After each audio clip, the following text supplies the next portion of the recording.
are people in every nation of the earth who love all humanity. People who are seeking to bring peace, understanding, and brotherhood into the world in which we live. These people are instruments of God wherever they are. That was written by May Rowland, who's a Unity teacher, in her book, Dare to Believe. May goes on to suggest that we are the masters. We are those people. That each of us are called to be those people. So this May, we've been talking about the masters. Stephen and I had a great time introducing you to the teachers who had impressed us and guided us on our way. We heard from the pastoral care team who shared with you the women of wisdom that have influenced them. And last week we shared pearls of wisdom. And one of the pearls that we didn't read that was sent in had to do with one of our very own, Professor Andrea Bales. And it was a quote sent in from one of her students that said, we are all on the hero's journey. All of us are on the hero's journey. And then we wake up and discover that we are the ones that we've been searching for. That everything that we've looked for is in us. And that's what I want you to leave here with today. To know that we are past that time where we can read another self-help book, we can follow another teacher, we can take another course, that we have moved beyond that in this time of distancing, of this time of trial and tribulation, some folks would say. That we have moved past being the seekers. And we have entered an era where we are being called to be the teacher. We are being called to be the light bearers. Us. It's all about us. And so May Rowland, who's one of the Unity teachers, is going to guide us today in stepping into our own mastery, into listening to our own inner guidance system, into knowing that our job is not to keep that light to ourselves, that now more than ever, it is our turn, because we are awake, because we have been exposed to the truth, because we know the truth. It is time to quit sitting on our laurels and being the little baby birds that get fed by the mother. It's time for us to leave the nest. It's time for us to go forth and to shine our light in front of others.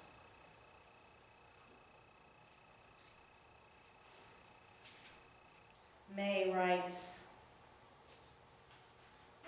there it is. We are living on a planet whose nature is light. Light is within us and all about us. We are truly children of light. One of our other master teachers, Jesus, talked a lot about the light. He said, I am the light of the world. Whoever follows me will never walk in darkness, but will have the light of life. We are the ones who have light. All of us. We know in Unity that power that created us, that energy, is inside of us all of the time.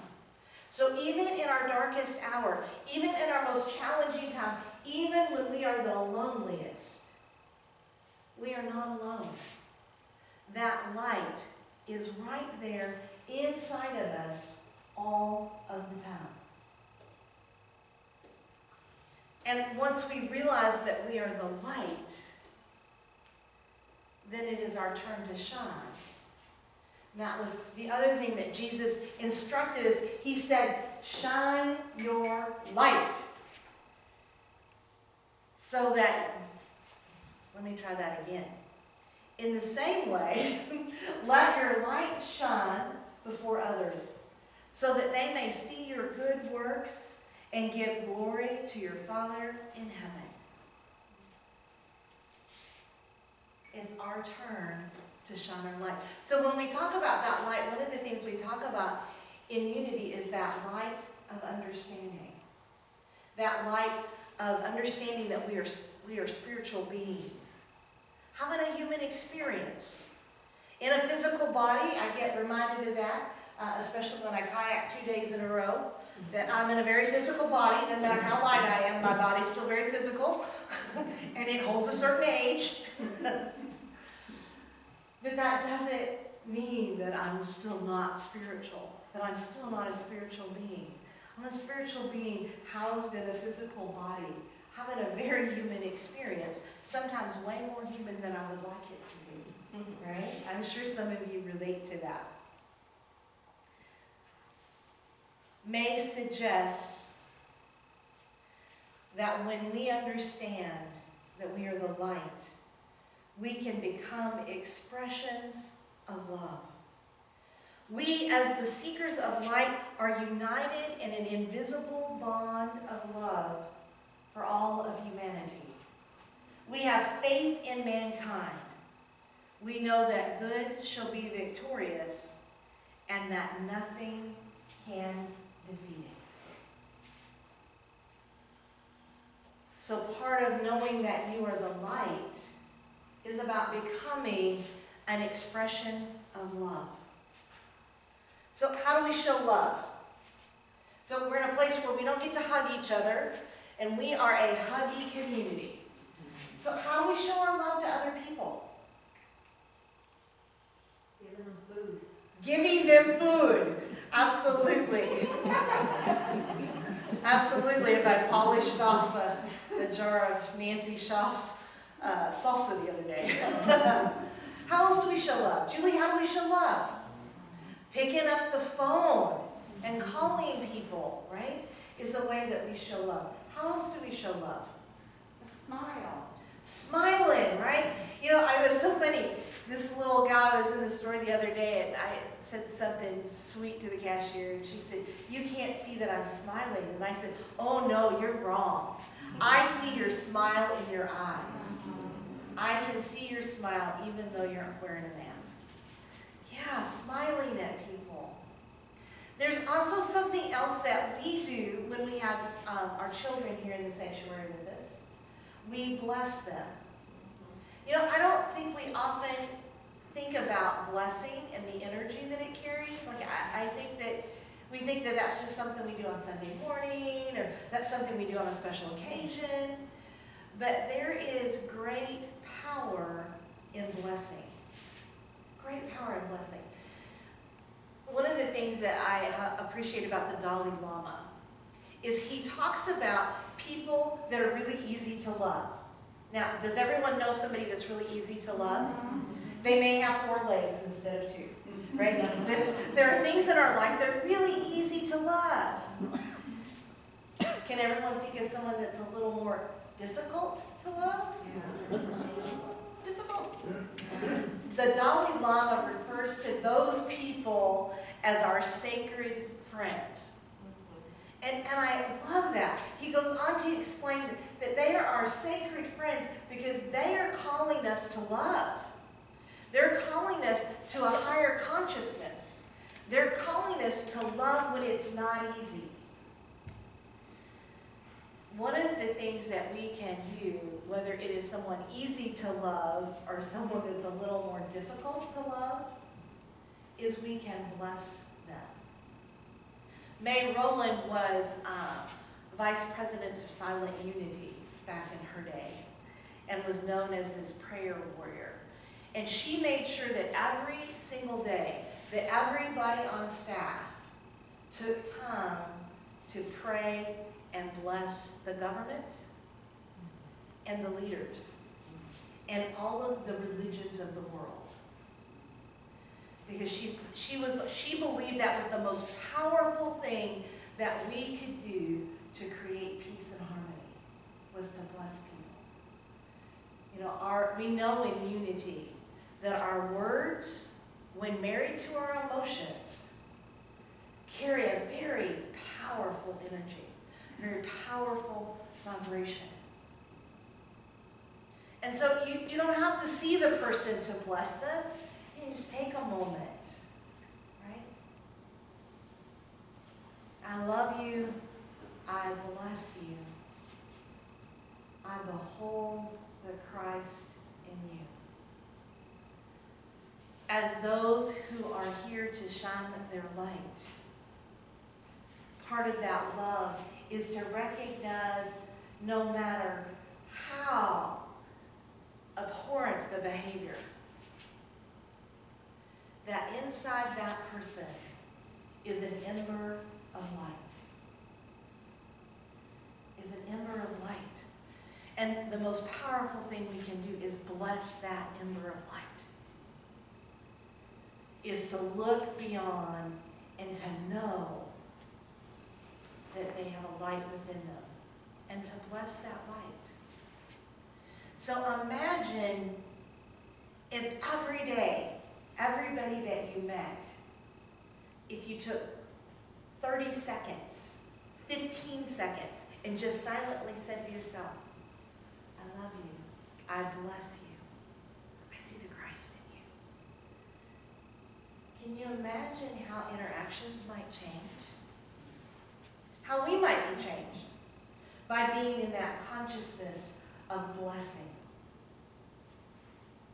The other thing that May talks about when she talks about being a light seeker is having faith. Having faith in mankind. I've heard lots of people tell me that they've lost faith. They've lost faith in our government. They've definitely lost faith in the news. They've lost faith in this. What does it mean to have faith in somebody? To what? Trust. To trust them. What else does it mean? To believe in them. To believe in them. Anything else? To have faith in someone. What comes to mind? They have the capacity to love. That they have the capacity to love. Yeah. So if we think about the power of faith, in Unity we talk about we have all these innate spiritual abilities. If we think about the power of faith, the power of faith contains 3 components. The first of those is perception. So what's perception? How we see something. Right, how we see something. So to have faith in another person is to see the best in them. That can be challenging at times, right? So part of having faith in mankind, having faith in humanity, is having the perception, being able to see the best in others. So instead of having lost faith in humanity, being able to step aside and say, I know we're going to rise to the occasion. I know that as a collective, we are going to rise to the occasion. Whew, you might be a lot less depressed, right? If you have a little faith in that. Eric Butterworth, another Unity master, talked about seeing it rightly. Like, not seeing it as it is, but seeing it rightly. And he was talking about that perception of faith. Being able to see beyond the behavior. Someone that I know is famous for saying, hurt people hurt people. And I remember that sometimes because it helps me keep it in perspective. That if someone is being ugly, it's because there's some kind of ugliness inside of them. There's some kind of hurt. There's some kind of wound. And so perception is about having faith, knowing that there's that light inside of them. The second part of faith is conviction. So what does it mean to be convicted, to have conviction? You believe in something that you see. You believe it, right? Right. You believe it in a way that you won't be swayed, Right. right? When you have conviction, you're rooted. You're rooted in that truth. You're rooted in whatever that belief is. You're rooted in it. So conviction is a lot like perseverance.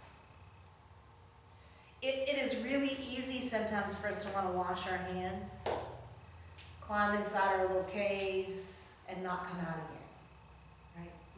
To be, I'm just done. That's one of my favorite.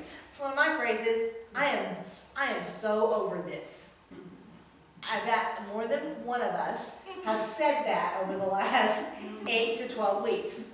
I'm so over this, right? Conviction is that part of us that hangs in there anyway, that says, I'm not going to give up. I'm not going to give up on humanity. I'm not going to give up on people. I'm not going to give up on our capacity to overcome, our capacity to rise up and be who we're supposed to be. And the last component of faith is expectancy.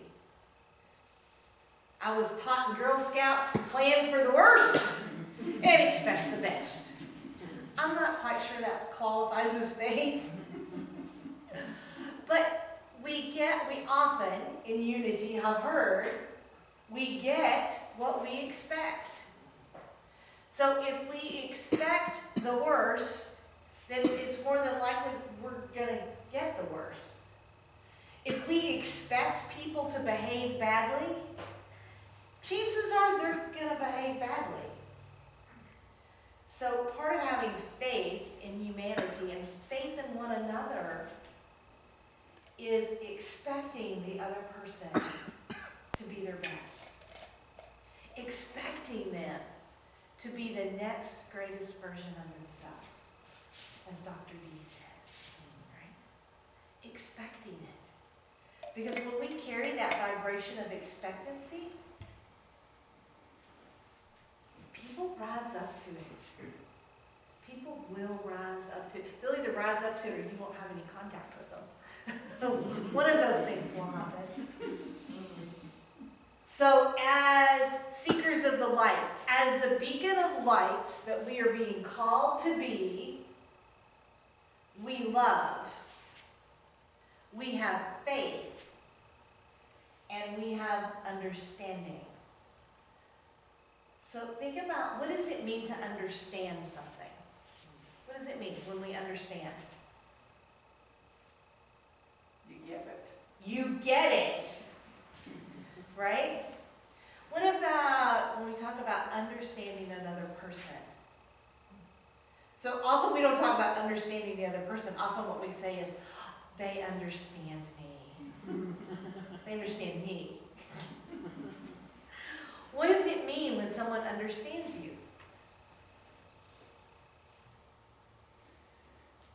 What does that mean? Is it empathy? That they have empathy, right? That they can relate. What else? They stand under me. They stand under you. I love that, right? Understand, stand under. Which means they support you. Yeah. All of that stuff. So understanding as a power, as a divine power, begins with comprehension. I get it, right? Comprehension is that part of us that gets the connection, that gets the dots, how everything's connected. So when we apply that to understanding other people, one of the greatest lessons that one of my teachers, Martha Creek, taught me was that anything you do, I've either done it or I'm capable of it. The good and the bad, right? So if I'm aggravated because you're being impatient or you're not paying attention, I don't pay attention. I get distracted, right? It really helped me have a greater understanding of people, to understand that to know that there's not anything that you've done that I probably haven't done, haven't thought about doing, or under the right circumstances could. Suddenly, we're on the level playing field, right? That's the comprehension piece. The other piece is that realization that comes with truly understanding that we are all different and yet we are all the same. We belong to the same family. It's called humanity. we all believe in the same presence. We call it different names, but it's the same energy.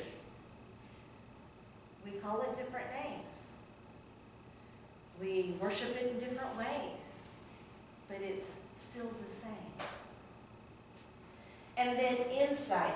Linda Martella Whitsett, who's currently the vice president of Silent Unity at Unity Village, wrote, "Present awareness of others and my own divine," and I love this, "my own divine humanity and identity." So for me, that's all about understand. When I understand you, I get that you're doing the best you can. And when I'm not in alignment with my divine self, I'm doing the very best I can. I have some very human moments. Just ask my wife. She'll tell you anytime. I have some very human moments. But that doesn't mean that I'm not also divine. And when we can understand that other people are the same way, that's part of being a master. You know, and part of that mastery piece is that when I can stand in that, then other people become open to it. You know, the best teacher isn't another video, it isn't another book. The best teacher, Nancy, what's been your best teacher? That's not a person. It's not a person. Oh, experience. Yes, I've heard you say that before. That's why I put you on the spot. You've said that to me before. The best teacher is experience, right? And so how do we teach people? Through experience. When people experience us as loving, when people experience us as having faith in them, when people experience us as working to understand them, then they are so inclined to do the same thing. We are masters. We are master teachers. And it doesn't require a degree. It doesn't require years of experience. It requires you standing in the truth of who you are. That's it. Showing up. Being present. Like Kat just sang to us. So it was really fun. As I was reading this chapter called Light Seekers, this book was written in 1966. And, you know, and I know that history repeats itself. Some of you saw the stuff that went around about Woodstock happened in the midst of a pandemic in the middle of the 60s, which would have been right about this time. 1966. She wrote about somebody I had never heard of, but I had heard who he worked for. His name is David Sarnoff, chairman of the board of directors of Radio Corporation of America. Now, some of us remember RCA. Some of you will not have any idea who that is. But some of us remember the little, remember the RCA commercials. So I read this and I thought, he could have seen 2020. Because this is what he says. Every age is destined, every age has its destined duty. Perhaps ours is to develop an awareness of the divine attributes we were given and a sense of responsibility in giving them expression. Perhaps we are living in a time when a new humanity is being born. That's what I went, Then he goes on to say, we may be a privileged generation who by taming our fears, our hungers, and our terrible weapons are asked to pay the price of the transition of the golden age. I am right? I was like, wow. Does that not sound like where we're at right now? Right? As the governor lifts restrictions, as we come back together again, our spiritual community will look different, right? There may always be 40 people online and 10 in the building. We may learn to connect in different ways by being online and having classes or going out for coffee. We are in a time that we will never be the same. There is no going back to normal. Normal has gone. What happened in 2019 history, even today, is not the same as it was yesterday. And I guarantee you, come August won't look anything like March and April did. We are living in a time of transition. In a time where we have choices. Will we step forward as the lights we are? Will we be the example? Will we be that which we've been looking for? Will we be the people that we've been searching for? Will we stand in the light? And will we be that light in the darkness? I'm going to close with something that May wrote. Maybe. There it is. In every nation of the earth, the seekers of the light are one. It makes no difference what creed or dogma they follow, nor what they call their faith. The prayers of all people seeking the light unite as a part of the great good of the world. You're never alone, ever. We are all seekers of the light. And we are all one, no matter where we are.